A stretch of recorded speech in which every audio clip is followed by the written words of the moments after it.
Other more specific prepositions of movement include through, across, off, down, and into. These prepositions can be sometimes get mixed up with others. They are similar, they have individual meanings that add context to the movement. Recognize a preposition. Recognizing prepositions can be challenging as they do not always follow a consistent pattern in terms of their position in the sentence, nor do they have a discernible structure or spelling. We do know, however, that prepositions are almost always short words, with the majority having less than 6 letters. One technique people use to identify a preposition is to think of a position as anywhere a mouse can go. Above, below, next to, between, beyond, through, by, with. It won't cover them all, but it can be as a useful question to ask when trying to identify and recognize a preposition. While there are over 100 prepositions, there are around 500,000 to 700,000 nouns in English.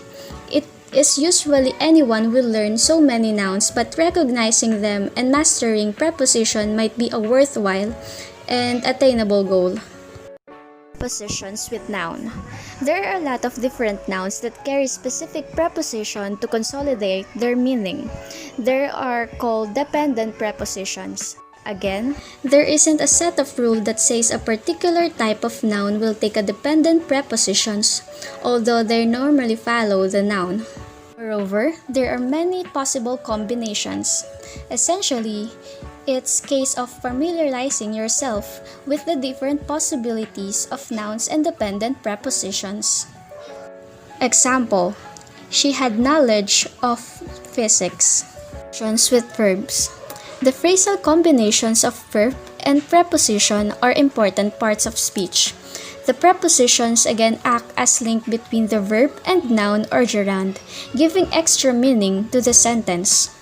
Prepositions most commonly used with verbs are to, for, about, of, in, at, and from. This will always come after the verb in the sentence. However, it should also be noticed that the prepositional verbs can have slightly different meaning compared to the original verb. Example, to relate a story simply means to tell a story. To relate to a story means you identify with it. Find some personally meaning in that story. Plus 2. I go to Vancouver on vacation twice a year. Plus 4. We searched for ages before we found the perfect apartment. Plus with. The lawyer said he will meet with your representatives. Verb plus 4. Have you heard of Shakespeare? Verb plus in. Does Rick believe in miracles? Verb plus at. Eileen excels at singing. Verb plus on. Helen insisted on Miranda's company. Verb plus 4. Since turning 80, she suffers from lapses in concentration. Prepositions with adjective. Prepositions can form phrases with adjective to give further context to the action, emotion, or thing the adjective is describing. Like verbs and nouns, adjectives can be followed by to, about, in, for, with, at, and by. Example, I am happily married to David. There can sometimes be a pattern in deciding which prepositions go with adjectives. For example, when adjectives have the same or very similar meaning to each other, they might take the same preposition: frightened of, afraid of, scared of, and terrified of. Indeed, when adjectives have opposite meaning, they might also take the same preposition.